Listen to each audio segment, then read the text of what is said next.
J'ai compris votre système peut peut-être impliquer que les habitants qui possèdent aujourd'hui 5 000 m² vont devenir, dans le futur, des futurs promoteurs, vendre leur terrain pour construire 2-3 parcelles, puis tout va bien. Puis après, j'ai un Alors, effectivement, dans cette démarche-là, vous avez compris, chaque habitant, on propose à chaque habitant de devenir un jour ou l'autre acteur de l'immobilier. Alors, est-ce qu'il est promoteur? Alors, il n'est pas vraiment promoteur parce qu'il restera quand même dans la filière, comme vous a dit que ça coûtait quand même moins cher, et qu'il se mettra dans une dimension de vendre son terrain. Il peut aussi, lui, construire. Il y a toutes ces solutions-là. Il y a une notion que je vais vous expliquer qui est assez essentielle. Parce que, je me note, vous connaissez bien, les promotaires, c'est qu'une personne qui fait ça plusieurs fois pourrait être qualifiée de marchand de biens. D'accord? C'est le truc, et donc il devrait payer de la TVA, etc. Je vous passe le truc. Mais la définition elle est intéressante. C'est qu'est-ce qui définit le particulier et qui est différencié du professionnel? C'est le point numéro 1, qu'il ne multiplie pas le nombre de fois où il l'a fait, d'accord? Et le point numéro 2, c'est que ça soit non spéculatif. Et ça, c'est un point qui me semble assez essentiel, le caractère non spéculatif. On ne peut pas reprocher à une personne d'avoir acheté un terrain il y a 30 ans de 5 000 m² en lui disant ah, depuis le début, vous pensiez bien que dans 30 ans, vous allez gagner de l'argent sur le prix de votre terrain. Ce que je veux vous dire, c'est que la logique de ces gens-là, même si elle est d'un intérêt financier, elle n'est pas spéculative. Spéculative, c'est quand j'arrive, que j'achète un terrain, que je vais construire dessus pour revendre tout de suite. D'accord? Et donc, ces démarches-là, en fait, elles sont bien, effectivement, elles ont un intérêt financier clair pour le particulier, d'accord? Mais elles ne sont pas spéculatives. Et je crois que sur ces territoires, c'est le côté spéculatif qui est le problème, parce que c'est le spéculatif qui essaye en rajouter plus qu'il n'en faut, c'est le spéculatif qui se moque de son voisinage, etc., etc. Donc, si vous voulez, oui, il faut assumer le fait qu'il y a un intérêt financier pour les personnes dans cette démarche-là. Mais pour autant, cet intérêt financier, il n'a pas été créé par une volonté unique de gain.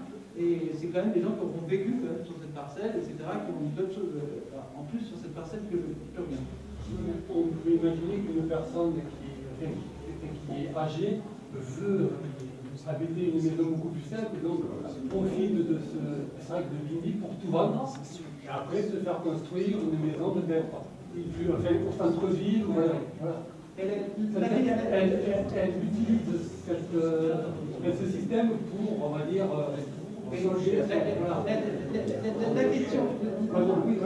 la question, c'est de la personne qui va tout vendre, d'accord? Est-ce que le règlement va faire en sorte que ça va intéresser un promoteur d'acheter, de raser, de faire 4 maisons? Ou est-ce que... Là, j'ai voulu comparer un promoteur, c'était pour faire de l'ironie. C'est-à-dire que la personne, en fait, va construire 2 maisons, par exemple.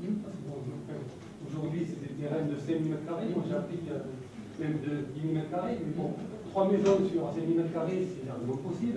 Donc, cette personne peut dire, bon, moi, j'ai envie de déménager, je commence à être âgé, j'ai un escalier, donc je vais vendre ici, puisque bon, pour, disons, après, elle va partir, donc concrètement, elle va faire une opération. C'est la possibilité de lui donner la possibilité de faire une opération financière au détriment du cadre, parce que cette personne va peut-être partir. Voilà. On a bon espoir que si le PLU est bien fait, elle pourra en faire qu'une ou deux, ça aura été décidé dans le cadre du PLU, et que les règles du PLU fassent en sorte qu'elles ne puissent pas faire la personne qui construira en fait n'importe quoi. Il n'y a pas de moral, des gens comme ça. Voilà, très bien, bravo.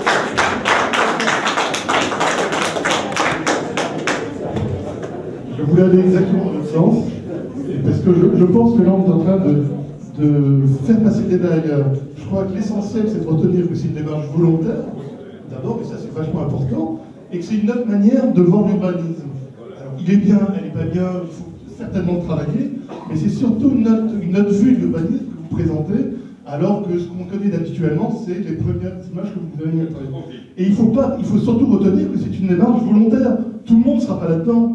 Donc après, s'il y a des gens qui ont envie de faire de la spéculation, de toute façon, vous ne l'empêcherez pas.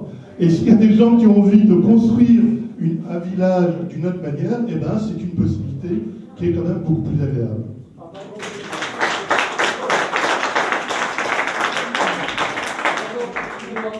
Excusez-moi, j'invite à répondre à ce monsieur. C'est-à-dire qu'avec les règles du PIB, on va peut-être donner l'outil à des personnes qui n'avaient pas pour objectif de spéculer, mais de devenir plus tard des spectateurs.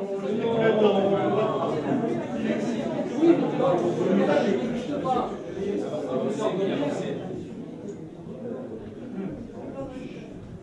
Michel Cassini, j'habite Boiran, donc voisin sur les coteaux. Vous nous avez montré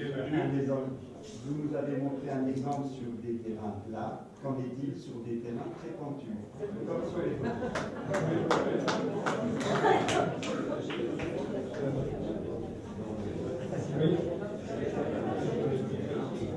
Alors, ce qui est difficile à percevoir avec cette démarche, c'est qu'on oscille toujours entre le tout et le rien. Au tout début, monsieur nous disait, oui, mais on a quand même besoin de construire 10 logements par an, c'est pas avec une maison de temps en temps qu'on va faire les distance. On oscille avec d'autres visions, on se dit, oulala, mais ils vont chacun en mettre 5, ça va faire beaucoup. Et vous voyez, on est entre le tout et le rien. Alors, qu'est-ce qui fait qu'on n'est ni dans le zéro, ni dans le doublement du nombre de maisons? C'est que tout le monde ne veut pas le faire, c'est volontaire. Deuxièmement, il y a des contraintes, celle du PLU par exemple. Et troisièmement, il y a aussi des contraintes physiques. Parfois, vous avez des terrains, 3000 m² à plat et en pente, et bien effectivement, c'est pas du tout la même chose. Et donc, tout le monde n'a pas les mêmes possibilités. Le PLU peut essayer d'offrir une certaine forme d'équité dans les droits à bâtir qu'il va octroyer à chacun. Mais effectivement, tout le monde n'a pas le même terrain. Certains sont plus grands, d'autres sont moins grands, d'autres sont plus en pente, d'autres sont mieux accessibles. Et tout ça, ça forme des contraintes. Et ces contraintes, elles vont faire qu'on n'aura pas, dans chaque terrain de votre commune, une deuxième maison. Et c'est tout un jeu entre les possibilités qu'on offre et les contraintes naturelles, les contraintes familiales. Moi, je peux vous dire, la contrainte numéro 1 qu'auront les gens pour faire ce genre de projet, ce ne sera pas vraiment la pente du terrain, le PLU, certes, mais ce sera surtout, eux, leur propre réflexion familiale. Parce que vous aurez monsieur qui voudra, madame qui ne voudra pas, vous aurez les parents qui voudront, les enfants qui sont quand même des ayants droit sur l'héritage qui ne voudront pas, ou inversement les enfants qui voudront, les parents qui ne voudront pas. Et nous, quand on a été rencontré une centaine de ménages qui ont été jusqu'au bout dans ce genre de projet.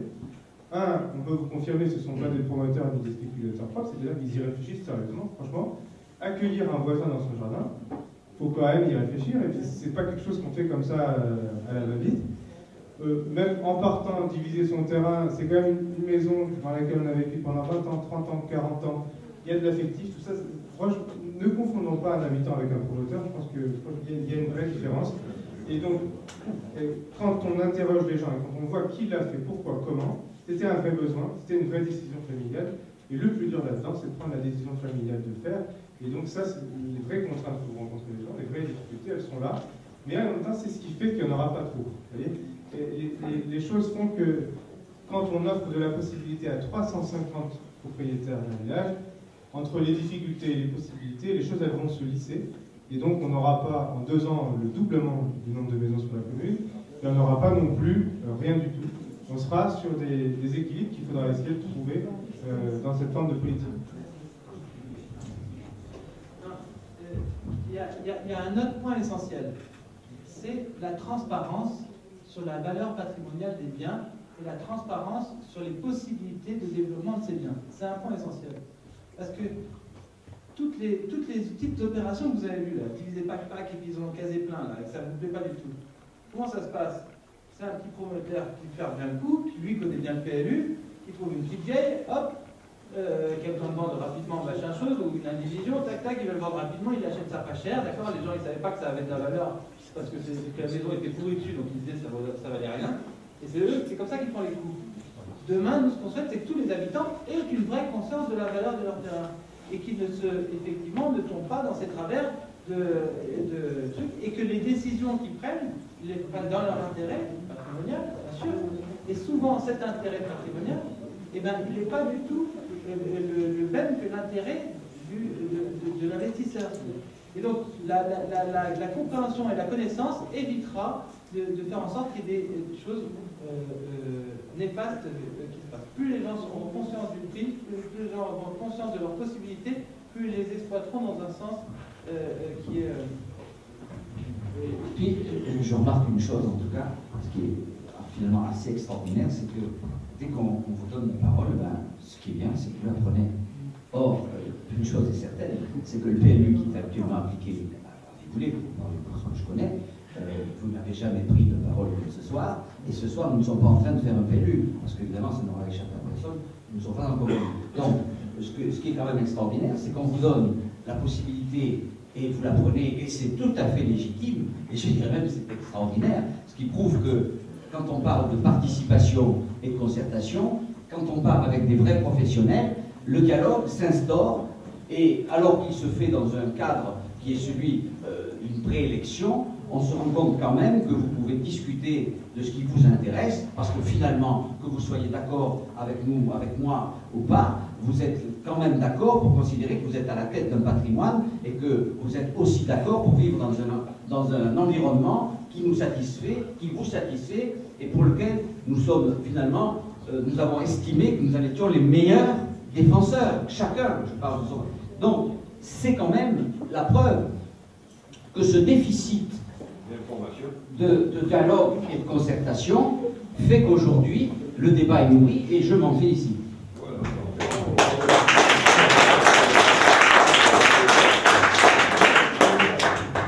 Bonjour, merci beaucoup pour votre exposé.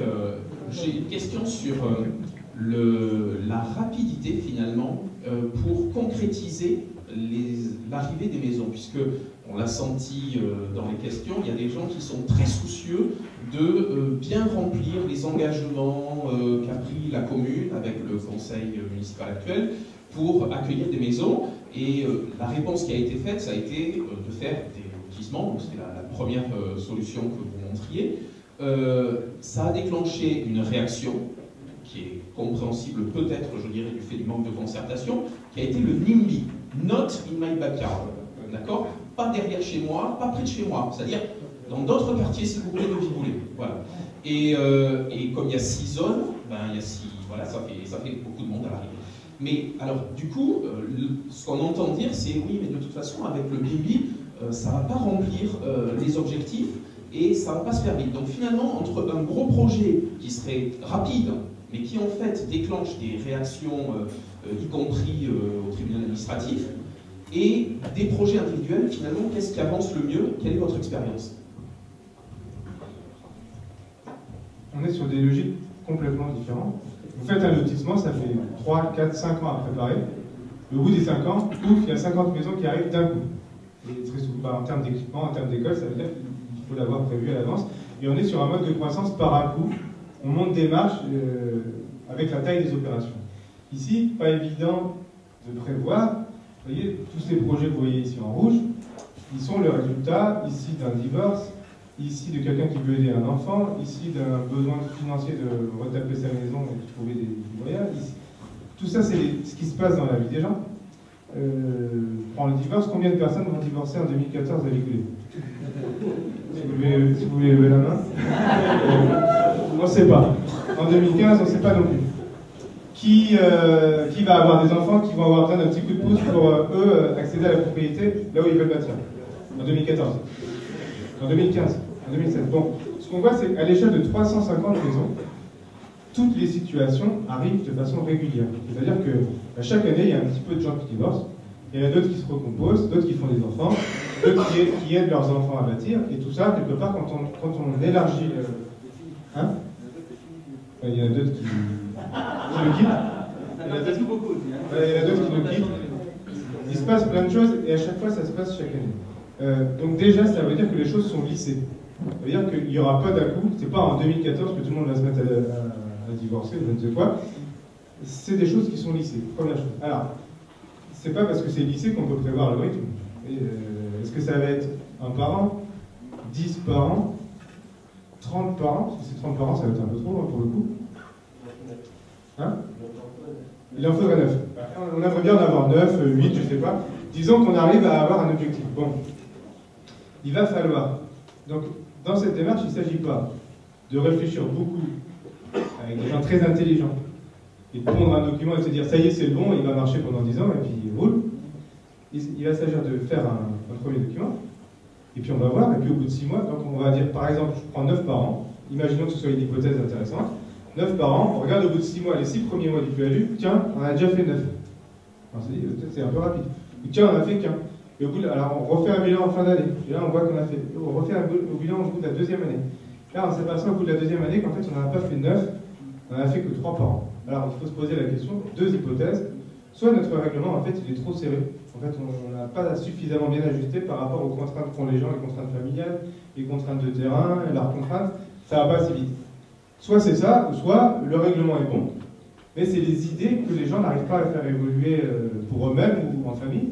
Et peut-être que dans ce cas-là, il faudrait relancer une concertation avec la mise à disposition d'un conseil pour aider les gens à avancer dans leur projet.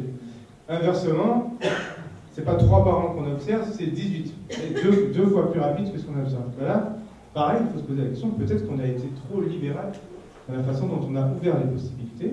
Et sans modifier l'économie générale du projet, on va pouvoir quand même revenir et faire une révision simplifiée en ajustant les paramètres de certaines règles, non pas pour tout interdire tout d'un coup parce qu'on a l'impression qu'on va trop vite, mais pour légèrement baisser les leviers, pour faire en sorte d'essayer d'atteindre le 9. Donc, cette logique de trouver le bon rythme, ça ne se fait pas en devinant les bonnes règles, voilà, ça se fait avec 2 leviers, vous voyez l'ajustement des règles, et en même temps la capacité qu'on peut avoir à donner du conseil aux habitants pour les aider à accomplir leur projet.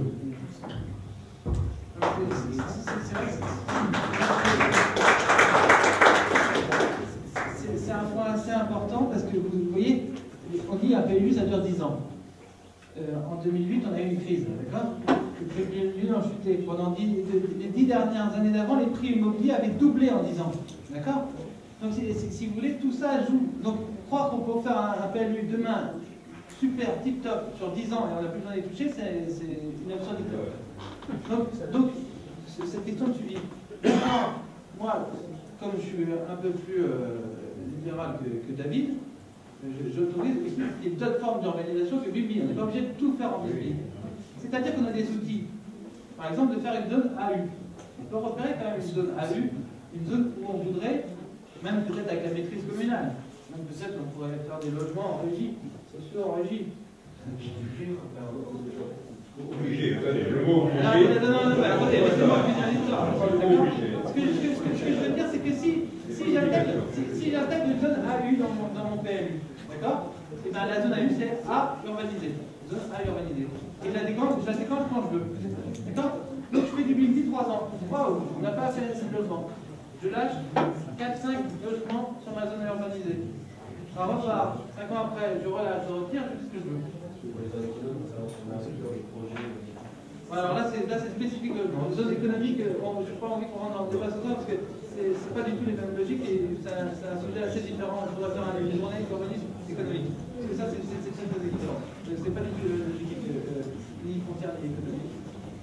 Alors, une autre question. Ouais, là-bas. Je vais essayer de parler. Je trouve vraiment la démarche intéressante, comme vous dites, complémentaire à notre démarche.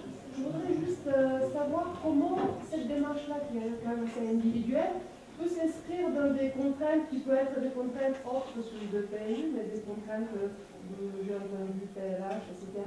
Donc notamment d'assainissement collectif, parce qu'à Bigoulet, on a quand même beaucoup de parcelles qui sont en assainissement individuel, avec l'accès à la voirie, sachant que c'est plus un peu réglementé, avec l'accès aussi, par exemple, décider de privilégier certaines zones qui sont plus proches des équipements en commun, notamment, et justement répondre quand même aux logements sociaux, parce que même si on ne souhaite pas en avoir, il faudra quand même en avoir dans notre commune. Donc comment avec cette démarche-là on peut l'adapter?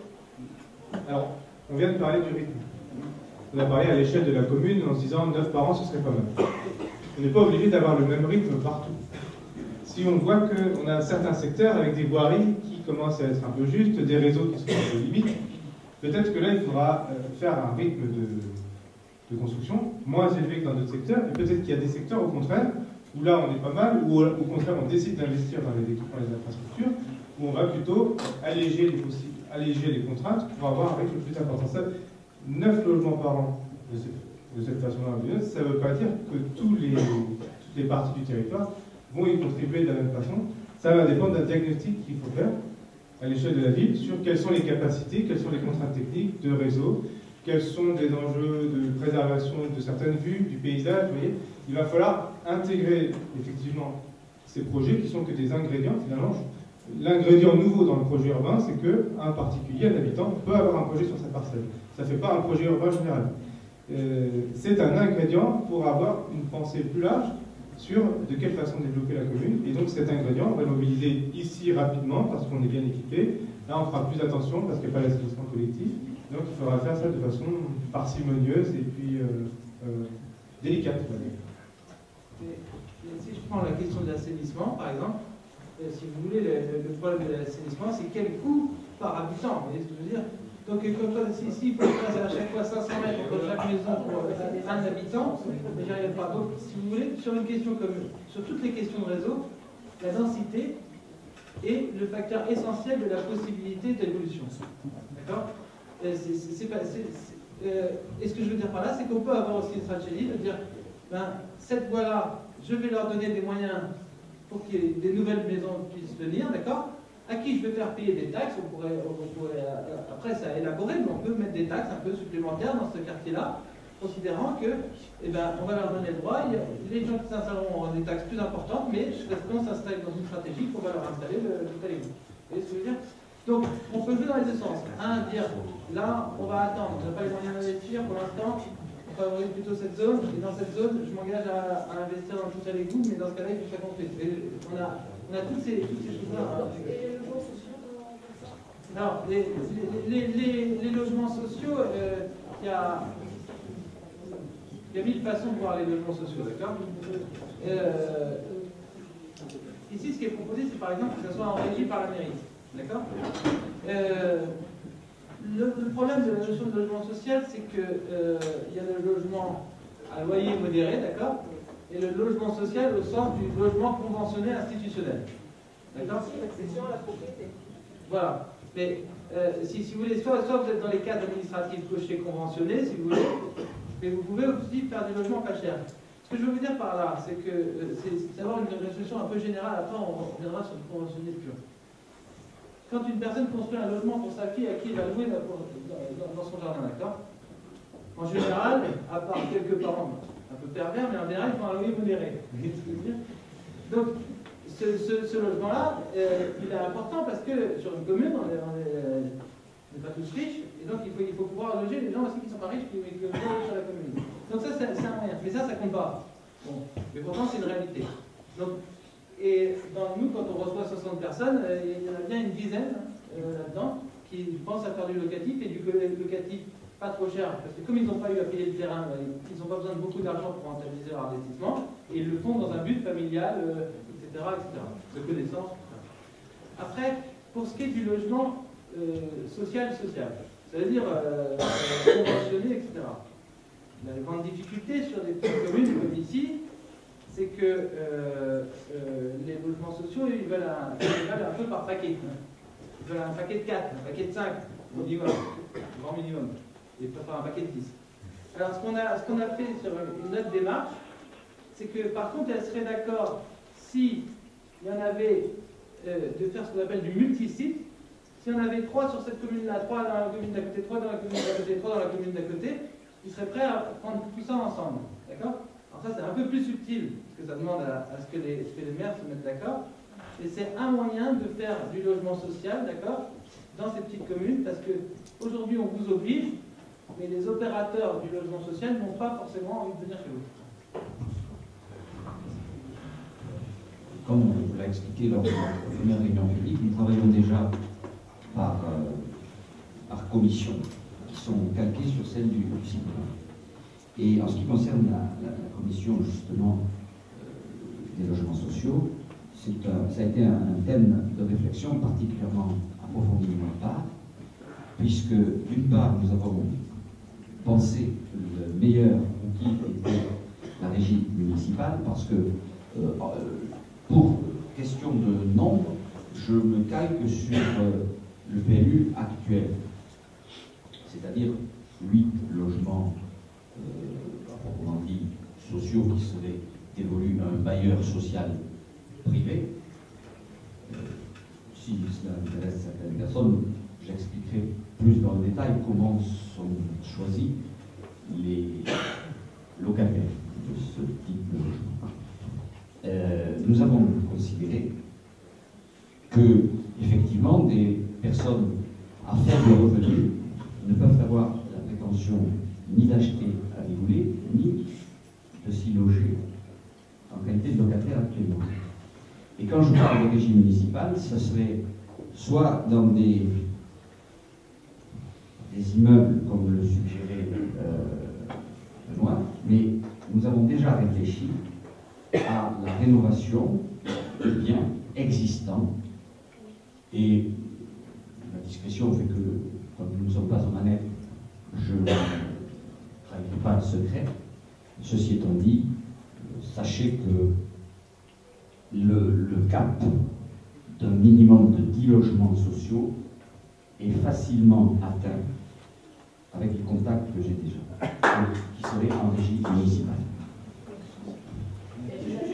Juste pour compléter avec les logements à l'accession de la propriété, Pardon ?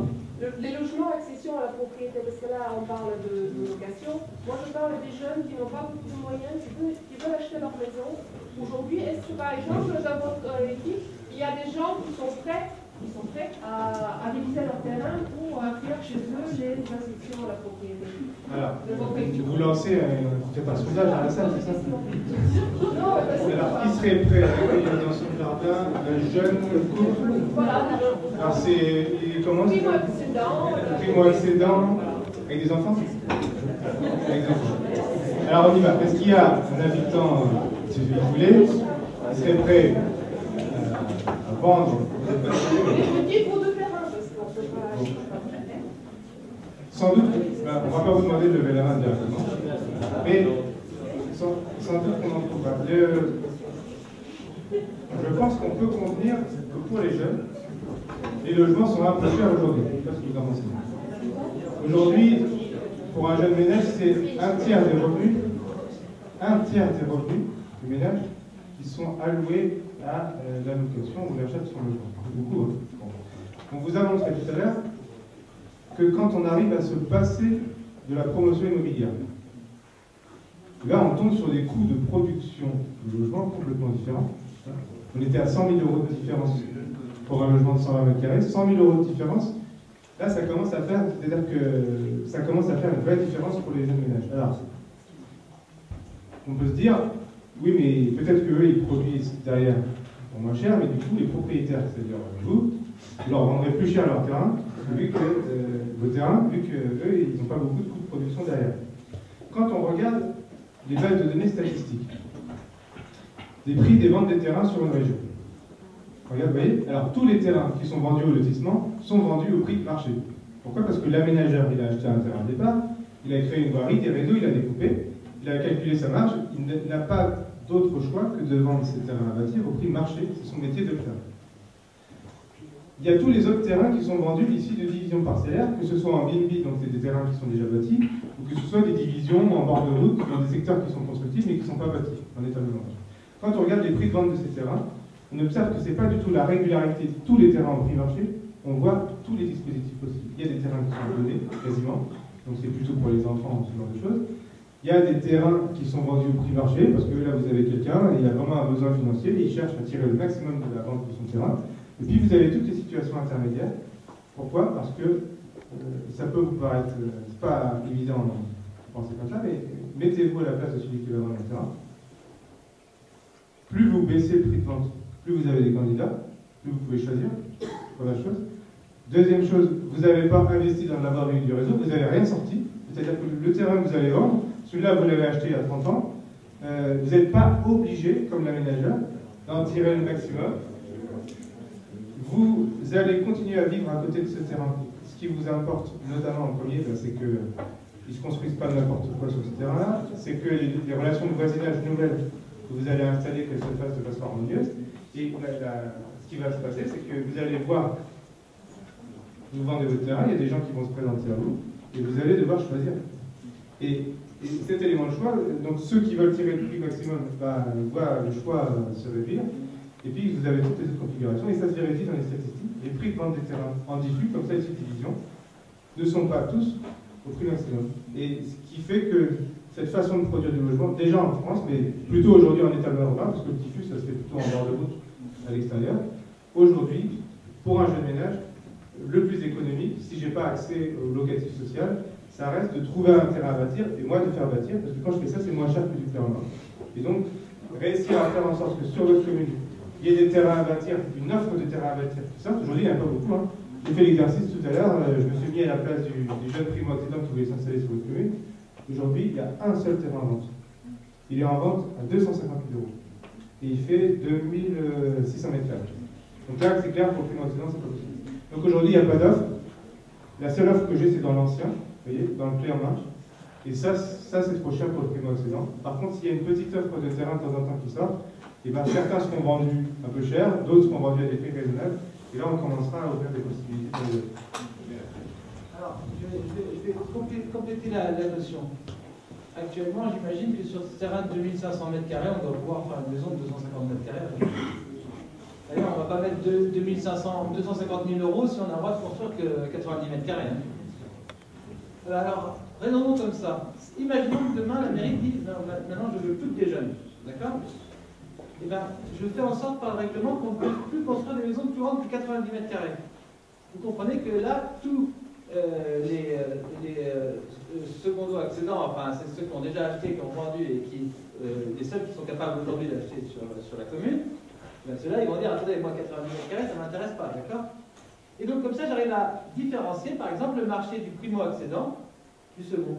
Et si je suis le maire et que je suis un peu intelligent, je leur dis aujourd'hui, vous aurez le droit à 90, mais comme demain, ça va aller mieux, et bien, sachez que dans 5 ans, le PLU, on le revisera et on passera à 120. C'est-à-dire que dans 5 ans, vous aurez le droit de rajouter une extension sur votre maison pour accueillir le troisième enfant, etc. Tous les gens qui achètent une maison, c'est au moment où ils ont déjà un enfant et la femme est enceinte du deuxième. C'est 80%. D'accord? Donc on peut avoir des stratégies hyper fortes comme ça. Après, il faut choisir. On peut, si on le souhaite, avoir des choix spécifiques de population pour se favoriser dans l'accueil. Mais après, c'est des choix politiques et ça doit être discuté. C'est un monsieur qui veut dire ça. Oui, une question d'après votre expérience. Donc, je comprends assez bien que quelqu'un veuille diviser sa parcelle pour une raison quelconque. Est-ce que vous êtes intéressé au voisinage? C'est-à-dire, est-ce que quand quelqu'un décide de diviser sa parcelle, si vous demandez aux 4-5 personnes qui entourent, est-ce qu'ils sont favorables globalement, ou est-ce que c'est quelque chose qui pose un problème? Parce que c'est un petit peu ça que vous avez. Quelqu'un veut diviser, on le conçoit relativement facilement, dans ce qui nous concerne, mais par contre, que ça plaise à tout le monde autour, et je pense que vivre en communauté, c'est ça. C'est à faire la liberté de chacun s'arrête, ou celle de tout le monde. Oui, mais justement, ça veut dire qu'il faut aussi que les habitants choisissent, c'est un choix politique. Soit on s'autorise tous à diviser, soit on s'autorise personne. Quoi. Hein, moi c'est vrai, quand on fait les entretiens, il y en a qui nous disent bon, attendez, pour l'instant, je voudrais que ça soit interdit, mais le jour où je pars, si ça me permet de vendre plus cher, c'est vrai que là, on est ça. Mais c'est effectivement, et c'est un choix collectif. C'est un choix collectif. Est-ce qu'on va vers ça, ou est-ce qu'on garde nos parcelles et on exploite et à faire des extensions pour c'est un choix. Il y a quand même un exemple que je vous citais tout à l'heure. Il y a l'article 7 du PLU qui détermine est-ce que vous avez le droit de vous coller au voisin. C'est quand même l'article principal qui traite à cette question-là. Et donc je vous disais, on peut le réglementer de façon assez dure, en disant mettez-vous à 5 mètres au moins de la limite du voisin, par exemple, sur une hauteur maximum de 4 mètres. Enfin, on peut régler de façon assez dure en disant, moi, mairie, a priori, je vais être très prudent vis-à-vis du voisinage, donc je vais mettre des contraintes très fortes au niveau de l'article 7. En laissant la possibilité à ceux qui arrivent à s'accorder entre voisins, et par convention pour commune, d'aller plus loin que ce que prévoit le PLU au départ. Donc, il va falloir un peu ajuster cette chose-là. Il faudra faire aussi de façon différenciée en fonction des quartiers, parce que les choses ne sont pas les mêmes. Quand vous avez un quartier avec des parcelles très profondes, là vous avez un linéaire de limite commune avec le voisin qui est très long. Et à la limite, là que ça se colle un peu par ici ou par là, je veux dire, si la limite elle fait 200 mètres de profondeur avec votre voisin, qu'à un moment il y a un pignon de 6 mètres qui s'y colle, c'est pas la même chose que si votre terrain est peu profond. Auquel cas, dès que votre voisin va se coller à vous, ça va être relativement significatif. Donc il faut un peu l'adapter. Et puis à un moment, donc prendre les responsabilités au niveau collectif, et puis éventuellement passer la main au niveau individuel si les gens arrivent à s'entendre un peu. Donc quand on reçoit les habitants, systématiquement en fin d'entretien, on leur pose la question « Que vont en penser vos voisins ?» Et en fait, on n'a pas vraiment à leur poser parce que ce sont les premiers à nous en faire part. Ils connaissent leurs voisins. Ils ont déjà des rapports plus ou moins amicaux. C'est absolument pas dans leur intérêt de détériorer les relations qu'ils ont avec leurs voisins, d'autant plus que la majorité des personnes qui ont ce genre de projet, c'est des personnes qui ne vont pas forcément quitter la commune et qui vont rester. Donc, la première personne intéressée par la préservation de la qualité de ces relations de voisinage, c'est quand même la personne elle-même, plus que le maire, plus que l'urbaniste. Nous, on n'est pas d'ici, vous savez, si on crée malencontreusement, si par nos réflexions pas assez fines, on crée des problèmes de voisinage, c'est pas nous qui allons les subir. L'habitant, lui, qui vient, s'il crée un problème de voisinage, c'est quand même lui, la personne principale, qui va en subir toutes les conséquences, et par un dialogue justement avec un professionnel, qui lui a éventuellement des solutions pour fabriquer des solutions qui sont quand même mieux du point de vue et de l'un et de l'autre, on peut réussir à avancer vers des choses qui sont plus respectueuses du voisinage. Juste une question. Je vais poser une question au futur maire et à vous. Qu'est-ce que vous pensez du prix spéculatif? Alors, je m'explique. Supposez que quelqu'un arrive sur la commune, il achète une maison. Immédiatement après, il a dit qu'il divise son terrain en deux. Il fait une deuxième maison sur le terrain, il revend la première maison, il garde la deuxième. Et le mec, il a acheté sa baraque pour rien. Qu'est-ce que vous dites? Ça, c'est la situation actuelle. C'est la situation actuelle, mais je pose la question de savoir quelle est la position de la mairie. Est-ce que vous autoriserez de faire ce système spéculatif? Je crois que ce que vous avez pu comprendre dans cette soirée, c'est que la chose que l'on vous propose, c'est le sur-mesure. C'est peut-être ça la différence. C'est la différence entre le sur-mesure et le prêt-à-porter. Je voudrais également, finalement, résumer cela aussi en disant que j'espère que nous avons tous pris conscience que, au-delà des... Si vous vouliez bien considérer que, au même titre qu'un monument historique, une église, un patrimoine architectural à préserver, il y a également aujourd'hui une qualité de vie dans un village qui, quel que soit, j'allais dire, quel que soit le bord dans lequel on se trouve, ne peut pas, personne ne peut se reconnaître dans la première hypothèse de cette démonstration. Je crois que si l'on a le courage d'une certaine honnêteté intellectuelle, personne ne peut dire qu'il est venu habiter à Ligoulet pour avoir ça. Ce que nous vous proposons, c'est donc, je le répète, de donner la vertu à la participation et à la concertation. Et vous voyez aussi une chose qui est extraordinaire, c'est que ce que vous avez là ce soir, c'est un exemple en une seule soirée de ce qui est possible. D'avoir affaire à de vrais professionnels. Je ne crois pas qu'il y ait une démarche systématique, une démarche politique des élus qui soit systématique à cet égard, que de faire appel à ces professionnels que sont les urbanistes ou les architectes urbanistes, et c'est à déplorer. Et si, quelque part, grâce au BIMBI, grâce à la PUN, grâce à l'ordre des architectes, on arrive à avancer, et si on peut même parler de pionniers, eh bien, j'en accepte l'augure, et j'aimerais d'abord, avant de féliciter nos intervenants, je voudrais passer justement la parole au fondateur de la PUN, que nous avons la chance d'avoir ce soir, qui est président national de l'Office de qualification des urbanistes, pour justement qu'il puisse exprimer son point de vue sur ce déficit de travail entre les élus et les professionnels. C'est, je crois, tu me le diras Louis si je me trompe, mais je crois que c'est l'exception malgré tout. Et ce que nous vous offrons, c'est peut-être original, et j'ai envie de vous dire, essayez ça, et vous en serez, vous verrez, parce que je crois que personne, je dis bien, personne ne peut abroger les vertus de la concertation, et vous avez la preuve ce soir que c'est pas quelque chose de théorique qu'on met sur un flyer, c'est une réalité à laquelle, personnellement, et toute mon équipe, nous nous engageons. Louis Pellizares, très grand je passe la parole à Louis pour, justement, il explique cette... Bonsoir. J'avais pas spécialement prévu d'intervenir puisque je suis venu ce soir en spectateur et je voulais remercier Jacques Ségéry de m'avoir invité ce soir parce que j'entends parler depuis des mois de ces deux confrères. Ils sont venus plusieurs fois à Toulouse, moi je suis toulousain, ils sont venus plusieurs fois à Toulouse et j'ai jamais eu l'occasion de les entendre. Je les entends pour la première fois ce soir à Vicoulé, donc merci en tout cas de m'avoir invité. Je suis très content de cette invitation et de les avoir entendus parce que cette démonstration, je l'ai trouvée très très intéressante. Intéressante sur un point particulier qui a déjà été évoqué, mais je voudrais mettre l'accent dessus. Parce que quand on parle de BIMBY, ben, je ne connaissais pas, je les avais encore jamais entendus. Par contre, je connais la démarche BIMBY.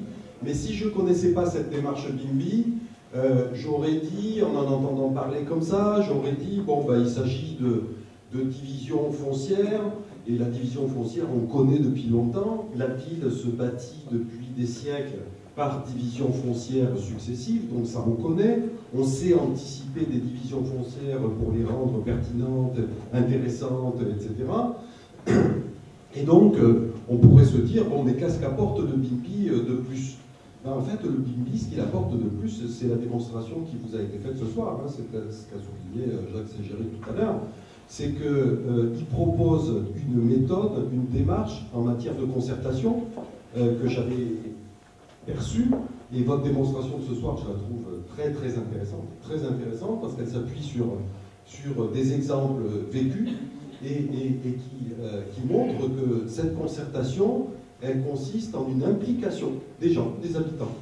Et si j'insiste là-dessus aussi, après que ça a été déjà souligné, c'est parce que, ben, en tant qu'urbaniste, en tant que professionnel, je travaille depuis très longtemps sur des projets d'aménagement, des projets urbains, des projets également d'élaboration de PLU, puisqu'avec mon équipe, nous avons travaillé sur des PLU sur des petites communes dans l'agglo. On a réalisé le PLU d'Escale 15, par exemple. On a réalisé le PLU de Revel pour des communes un petit peu plus grandes. Mais après, sur des villes plus importantes, on a réalisé le PLU de Menton dans les Alpes-Maritimes. On a réalisé le PLU sur des territoires avec des particularités touristiques, par exemple, celui de Andernos-les-Bains sur le bassin d'Arcachon. Et donc, ce qui caractérise tous ces travaux, c'est en particulier la question de la relation avec les habitants, qu'on appelle concertation. Et quand on appelle concertation, ce que je dois dire, témoigner de notre expérience, c'est que malgré toute la bonne volonté des acteurs politiques, professionnels, etc., cette concertation se limite très souvent à une forme d'information qui peut être importante, mais qui n'est pas vraiment une implication. Et la raison, elle en est simple, c'est que il est extrêmement difficile d'impliquer les habitants individuellement lorsque on travaille à l'élaboration d'un schéma général d'organisation à l'échelle de la commune. Et là, tout en travaillant à l'échelle de la commune, ce qui est proposé, c'est une démarche qui permet d'interpeller chaque habitant, chaque foyer, et c'est en ça que je trouve cette démarche particulièrement intéressante. Alors, j'ai pas envie de rentrer sur d'autres thématiques, parce que, au contraire, j'ai vraiment envie de mettre l'accent sur, en tant que professionnel, sur un témoignage, donc, en retour de cette présentation, de ce qui me semble le plus marquant. Et pour le coup, j'imagine, à partir de cette première réunion, une série de réunions où effectivement vous allez être amené à fabriquer avec vos élus le document d'urbanisme de demain, qui sera un document participatif dans lequel chacun sera impliqué, concerné, etc. Voilà. Donc, bravo en tout cas à votre démonstration, je suis convaincu.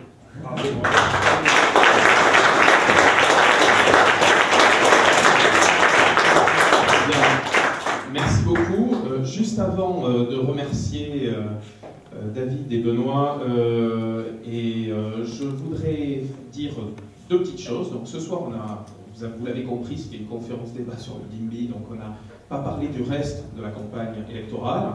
Il y aura une autre réunion de la liste Avenir Environnement conduite par Jacques Ségéric, qui sera le vendredi soir avant les élections, donc le vendredi 21 à 20h30, ici même.